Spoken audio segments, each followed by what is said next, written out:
Hi viewers, this is Yakub sir. Welcome to Boyam Study Circle.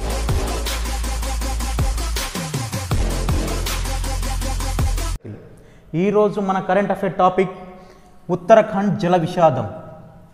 ఫిబ్రవరి 7వ తారీఖు 2021 సంవత్సరం ఆదివారం ఉదయం 10 గంటల ప్రాంతంలో ఉత్తరాఖండ్లో ఉన్న ధౌలి గంగా, రిషి గంగా నదులకు ఆకస్మికంగా వరదలు రావడం ద్వారా దాదాపు 50 మంది వరకు చనిపోవడం జరిగింది. 150 మంది గల్లంతయ్యారు. వాళ్ళ ఆచూకీ కోసం మన NDRF, Indo Tibetan battalion forces, తర్వాత మన స్టేట్ బెటాలియన్ ఫోర్సెస్ వాళ్ళని కాపాడడం కోసం ప్రయత్నం జరుగుతూనే ఉంది. అసలు ఈ ఉత్తరాఖండ్లో జల విషాదం ఎందుకు జరిగింది? మీరు ఇక్కడ చూడండి, భారతదేశ పటంలో ఉత్తరాఖండ్ అనేది కొత్తగా 2000 సంవత్సరంలో ఏర్పడిన కొత్త రాష్ట్రం ఉత్తరాఖండ్. ఉత్తరప్రదేశ్ రాష్ట్రం నుంచి ఏర్పడ్డ రాష్ట్రమే ఉత్తరాఖండ్. ఉత్తరాఖండ్ యొక్క రాజధాని డెహ్రాడూన్. అయితే ఈ ఉత్తరాఖండ్ ప్రాంతం అనేది ఏ జోన్లో ఉంది? మల్టీ హజార్డ్ జోన్లో ఉంది. మల్టీ హజార్డ్ జోన్ అంటే ఏదైనా ఒక ప్రాంతానికి 1-2 విపత్తుల కంటే ఎక్కువ విపత్తులు వచ్చే అవకాశం ఉంటే ఆ ప్రాంతాన్ని మల్టీ హజార్డ్ జోన్ అంటాం. లెట్ సపోజ్ ఇప్పుడు మన తీర ప్రాంతం ఉంది, తీర ప్రాంతాలు, కోస్టల్ ఏరియాస్ ఉన్నాయి కదా.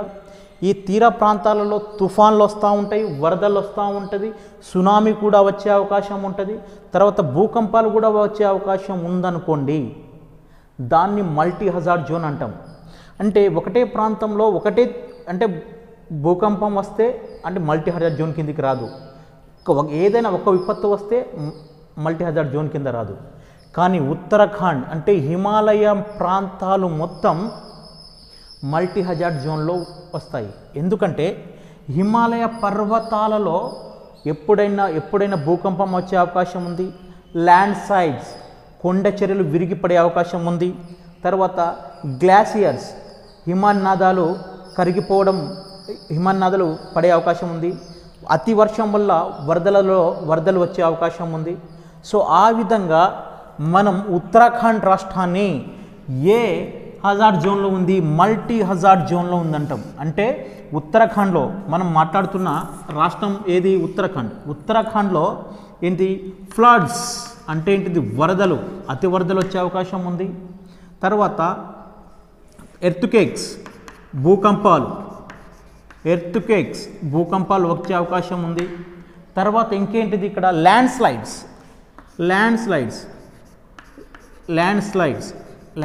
అంటే కొండ చర్యలు విరిగిపడే అవకాశం ఉంది. తర్వాత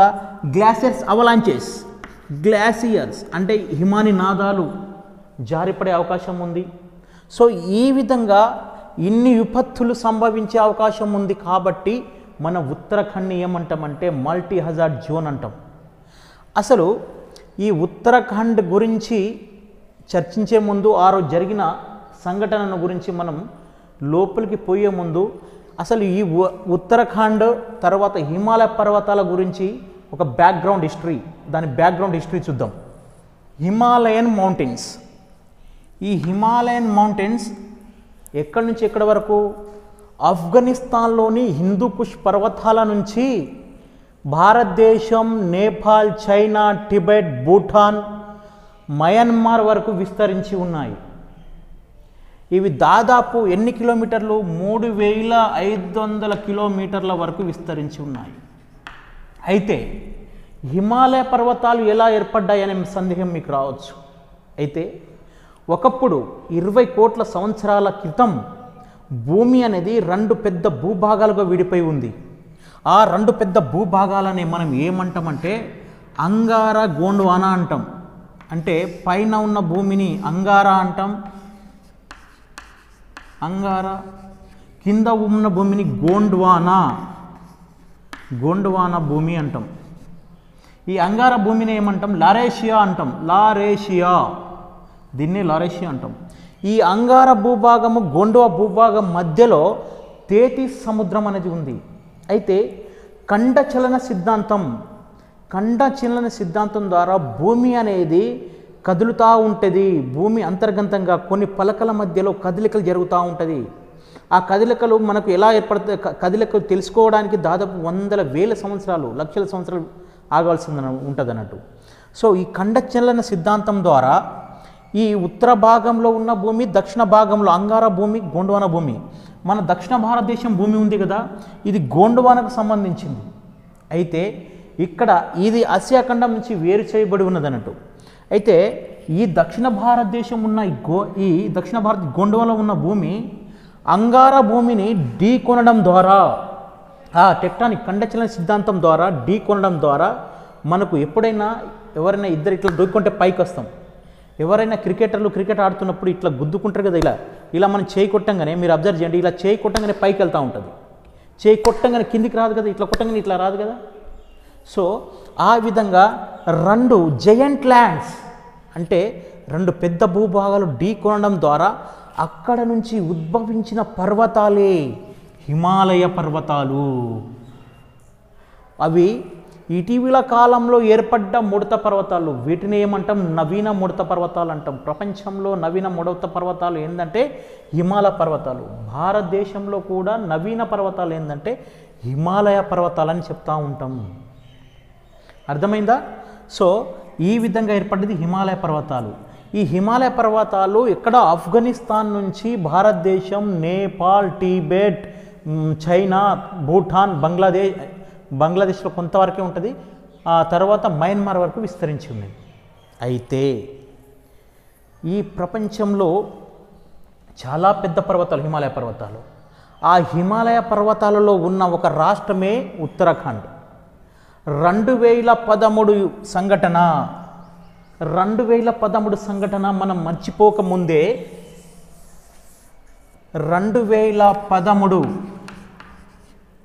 జూన్ 16వ తారీఖున జరిగిన సంఘటన మరవక ముందే ఇప్పుడు ఉత్తరాఖండ్ జల విషాదం జరిగింది. 2013లో ఏం జరిగిందంటే గంగా నది దాని పరిసర ప్రాంతాలలో విపరీతమైన వర్షం, కుండపోత వర్షం కురవడం వల్ల ఆ వరదల ధాటికి దాదాపు 6,000 మంది చనిపోవడం జరిగింది. ఇప్పటికీ కొంతమంది దాదాపు ఇప్పటికీ కొన్ని వేల మంది యొక్క ఆచూకీ దొరకలే, వాళ్ళు జల సమాధి అయిపోయారు. ఇప్పటికీ కొన్ని ప్రదేశాలలో బురద తవ్వుతూ ఉంటే, కొన్ని నీళ్ళు తవ్వుతూ ఉంటే కొన్ని శిథిలాలు దొరుకుతున్నాయి, వాళ్ళ శవాలు దొరుకుతున్నాయి. సో అటువంటి మరల ఒక ఇన్సిడెంట్ జరిగింది, అదే మన ఉత్తరాఖండ్ జల విషాదం. అయితే ఉత్తరాఖండ్లో జరగడానికి కారణం ఏంది?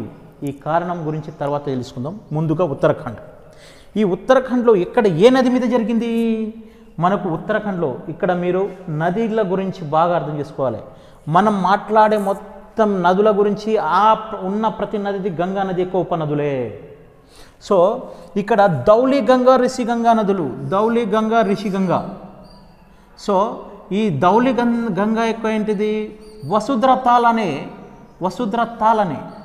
దీనికంటే ఒక చిన్న పాయింట్ చెప్తాను. భారతదేశంలో ఎత్తైన శిఖరం ఏంటిది? కాంచనజంగా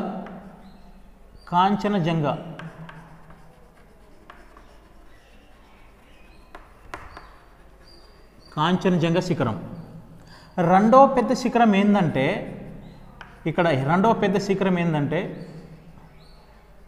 నందదేవి అనే రెండవ శిఖరం. ఈ నందదేవి ఎత్తైన శిఖరం ఎక్కడ ఉంది? ఉత్తరాఖండ్ రాష్ట్రంలో ఉంది. అయితే మీ అందరికీ ప్రతి ఒక్కరు ఏమని చెప్పొచ్చు?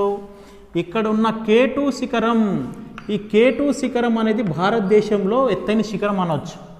కానీ ఈ K2 అనే ప్రాంతము పాక్ ఆక్యుపైడ్ కాశ్మీర్లో ఉంది. వాస్తవంగా పాక్ ఆక్యుపైడ్ కాశ్మీర్లో ఉంది కాబట్టి దాన్ని వాస్తవంగా భారతదేశంలో పెద్ద శిఖరం అనలేము. మన భారతదేశంలో పెద్ద శిఖరం వచ్చేసి హిమాలయ పర్వతాలలో ఉన్న కాంచనజంగా. రెండోది ఉత్తరాఖండ్లో ఉన్న నందదేవి శిఖరం. ఓకే, అయితే ఉత్తరాఖండ్లో జరిగిన ధౌలి గంగా నదికి వచ్చిన వరదల ద్వారా, ఆ వరదల ద్వారా మనకు ఏర్పడ్డ ఆకస్మిక వరదల ద్వారా వచ్చిన ప్రళయంలో చాలామంది కొట్టుకుపోయారు. సో ఇక్కడేంది?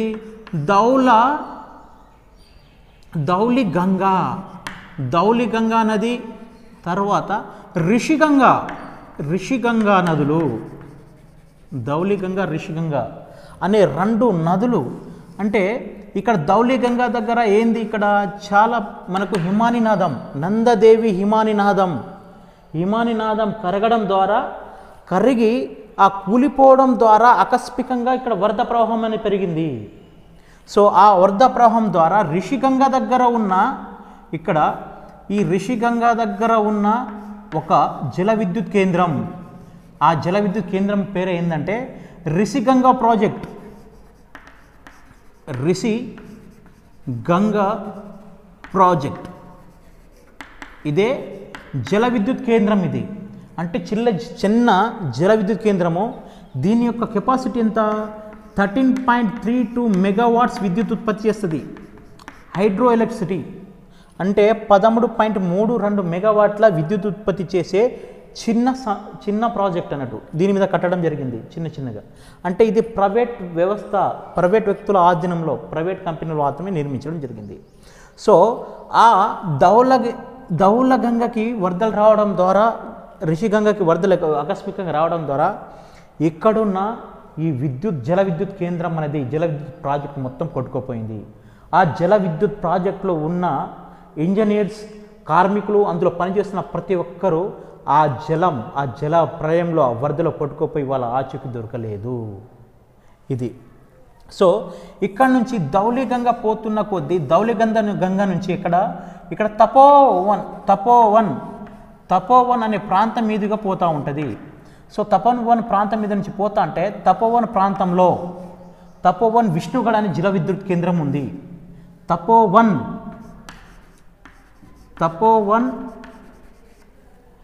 విష్ణుగఢ్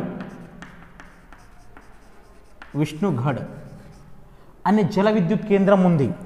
ఈ జల విద్యుత్ కేంద్రం కెపాసిటీ ఎంత, 480 మెగావాట్ల విద్యుత్ ఉత్పత్తి చేస్తుంది. దీన్ని నిర్మించింది ఎవరు, ఎన్టీపీసీ వాళ్ళు. NTPC national thermal power corporation వాళ్ళు ఈ ప్రాజెక్టును నిర్మించడం జరిగింది. దీని యొక్క కెపాసిటీ 480 మెగావాట్లు. సో ఇక్కడ వచ్చిన ఆకస్మిక వరదల ద్వారా ఇక్కడ విద్యుత్ టన్నెలు ఇక్కడ నిర్మిస్తున్నారు. ఆ సొరంగంలో ఉన్న పనిచేస్తున్న కార్మికులు దాంట్లో చిక్కుకోవడం జరిగింది. ఇప్పటి వరకు అక్కడ 36 మందిని మన ఎన్డీఆర్ఎఫ్ బృందాలు, ఇండో టిబెటన్ పోలీస్ ఫోర్సెస్ రక్షించడం జరిగింది. ఇంకా కొంతమంది లోపలనే ఇరుక్కుపోయి ఉన్నారు. వాళ్ళని కాపాడే భగీరథ ప్రయత్నం జరుగుతూనే ఉంది. సో ఇక్కడ నుంచి ధౌలిగంగా చేరుకునే క్రమంలో ఇక్కడ అలకనంద నదితో కలుస్తుంది. అలకనంద ఎక్కడ, విష్ణుప్రయాగ దగ్గర అలకనందతో కలిసి, ఈ అలకనంద నది ఎక్కడ, దేవప్రయాగ వద్ద గంగా నదితో కలుస్తుంది. సో ఇక్కడ ఉన్న ప్రాంతాన్ని ఏమంటాం మనం, దీన్ని విష్ణుమఠ్ ప్రాంతం అంటాం. సో మళ్ళీ ఇక్కడ చూడండి, మీకు అర్థంగా ధౌలిగంగా నదికి వచ్చిన ఆకస్మిక వరదల వల్ల ఇక్కడ రేణి అనే ప్రాంతంలో, రిషిగంగా ధౌలిగంగా కలిసే ప్రదేశంలో, రిషిగంగా ధౌలిగంగా 2 నదులు కలిసే ప్రదేశం రేణి. ఈ రేణి అనే ప్రదేశంలో రిషిగంగా ప్రాజెక్టు అంటే ప్రైవేట్ సంస్థ వాళ్ళు ఒక జల విద్యుత్ కేంద్రాన్ని ఏర్పాటు చేశారు. ఆ జల విద్యుత్ కేంద్రం ఆ వరదలకి కొట్టుకుపోయింది. ఆ ప్రాజెక్టులో పనిచేస్తున్న ఇంజనీర్లు, కార్మికులు అందరూ ఆ వరదలో కొట్టుకుపోవడం జరిగింది. వాళ్ళ ఆచూకీ ఇంతవరకు దొరకలేదు. తర్వాత ఈ ధౌలగంగా నది కొంచెం ఇక్కడ దాటిన తర్వాత ఇక్కడ నుంచి వి షేప్ టర్న్ తీసుకుంటుంది, ఉత్తరం వైపు పోతూ ఉంటుంది తపోవన్ ప్రాంతం మీద నుంచిగా. వి షేప్ తీసుకున్న తర్వాత అక్కడ దాని మీద ఏంటి, తపోవన్ విష్ణుగఢ్ ప్రాజెక్టు నిర్మించడం జరిగింది. అదే విష్ణుమఠ్ పరిసర ప్రాంతాల్లో. దాని యొక్క సామర్థ్యం ఎంత, 480 మెగావాట్లు ఈ జల విద్యుత్ కేంద్రము. అయితే అక్కడ సొరంగ మార్గం పనులు చేస్తున్న చాలామంది, దాదాపు 170 మంది ఆడ పనిచేస్తున్నారు.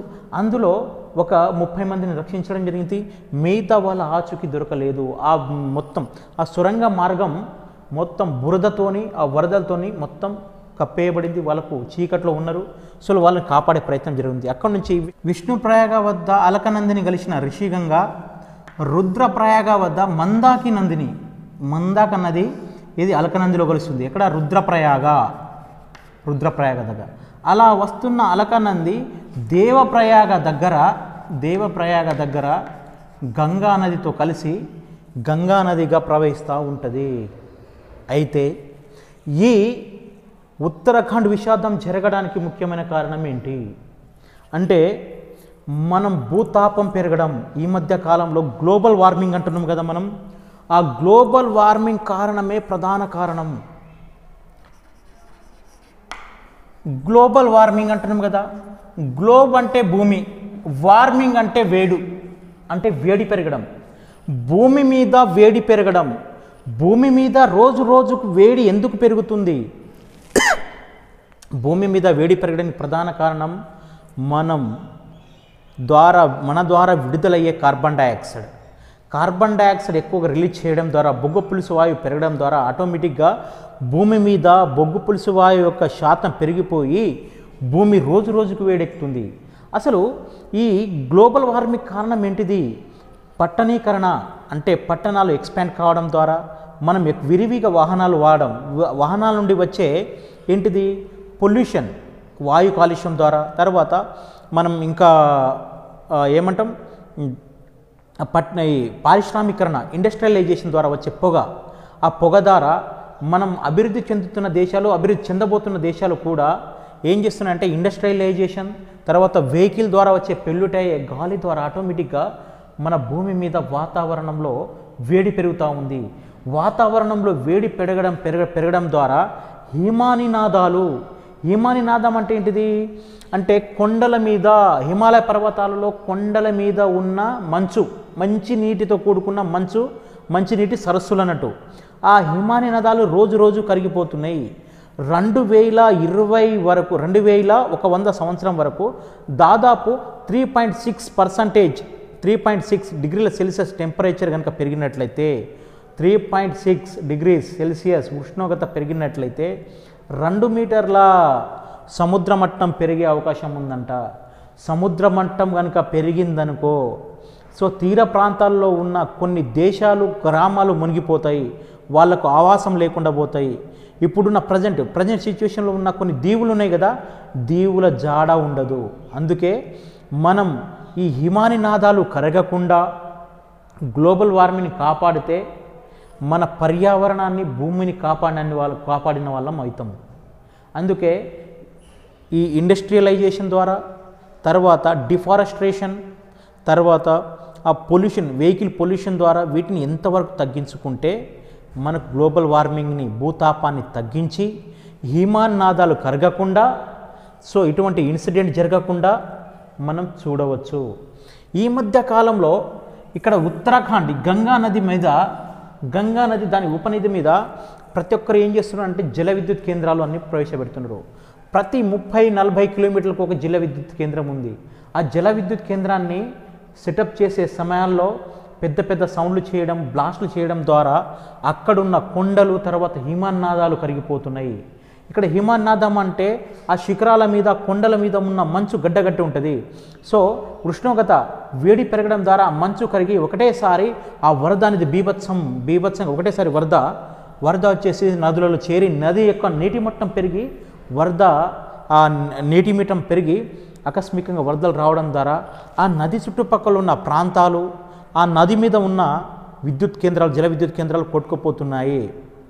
సో ఈ విధంగా ఈ హిమాలయ పర్వతాలలో మానవాళి మనం చేసే చిన్న తప్పుల వల్ల, మనకు తెలియకుండా చేసే తప్పుల వల్లనే ఇక్కడ ఏం జరుగుతుందంటే హిమానినాదాలు కరిగిపోవడము, కొండ చర్యలు విరిగిపోవడము, తర్వాత ఆ వర్షం యాక్చువల్లీ శీతాకాలంలో హిమానినాదాలు కరిగి కింద పడడం, కొండ చర్యలు పడడం జరగదు. కానీ ఈ మధ్యలో జరిగిందంటే రోజు రోజుకి భూతాపం, గ్లోబల్ వార్మింగ్ పెరుగుతుంది. మన సమాజంలో భూమి మీద టెంపరేచర్ పెరుగుతుంది. టెంపరేచర్ పెరగడం ద్వారా మంచు కరిగి ఆ హిమానినాదాలు కరిగి ఒకటేసారి ఆ మంచు గడ్డలు కింద కిందికి రావడం ద్వారా, తర్వాత అక్కడ ఉన్న సరస్సులకు మంచి నీటి సరస్సులు ఉంటాయి కదా, ఆ సరస్సుల ద్వారా నీళ్లు కిందికి రావడం ద్వారా ఒకేసారి వరదలో నీటి ప్రవాహం పెరిగి ఆ నీటి ప్రవాహంలో చుట్టుపక్కల ఉన్న గ్రామాలు, కొన్ని ఇల్లులు, అక్కడ పనిచేసే ప్రజలు వాళ్ళు కొట్టుకొని పోతున్నారంటూ. ఇంకోటి ప్రభుత్వం చేయవలసిన పని ఏంటంటే మనం ప్రకృతిని వినాశనం చేయకూడదు. అంటే ఈ నది మీద ఉన్న విరివిగా ఆనకట్టలు కట్టకుండా. సో మొన్న ఒక 10 సంవత్సరాల క్రితమే క్యాగ్ ఇచ్చింది రిపోర్ట్. కాగ్ రిపోర్ట్ ప్రకారం ఏంటంటే గంగా నది పరిసర ప్రాంతాల్లో ప్రతి 30 కిలోమీటర్లకి ఒక జల విద్యుత్ కేంద్రం ఉంది. అలా ఉండకుండా సో ప్రకృతిని కాపాడుతూ మన రాష్ట్రం గురించి, వాళ్ళ రాష్ట్ర అభివృద్ధి గురించి ఆలోచించాలి. కానీ ప్రకృతిని మనం నాశనం చేస్తే మన మీద కన్నెర చేస్తుంది. ఆ కన్నెర చేస్తే ఏ ప్రళయం జరిగిందో మీరు చూశారు కదా, దాదాపు 200 పైచిలుకు మంది వాళ్ళు ఆచూకీ లభించలేదు, 50 మంది వరకు చనిపోవడం జరిగింది.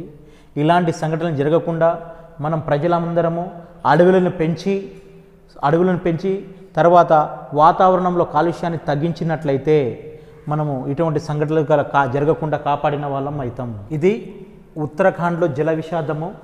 ఉత్తరాఖండ్లోని చమోలి జిల్లాలో ఇది రిషిగంగా, ధౌలిగంగా నదిలో ఆకస్మిక వరదల ద్వారా జరిగిన నష్టం గురించి మనం ఈ కరెంట్ అఫైర్లో టాపిక్లో చర్చించుకోవడం జరిగింది. మళ్ళీ వచ్చే వీడియోలో కొత్త కరెంట్ అఫైర్ టాపిక్తో మీ ముందు ఉంటా. Thanks for watching.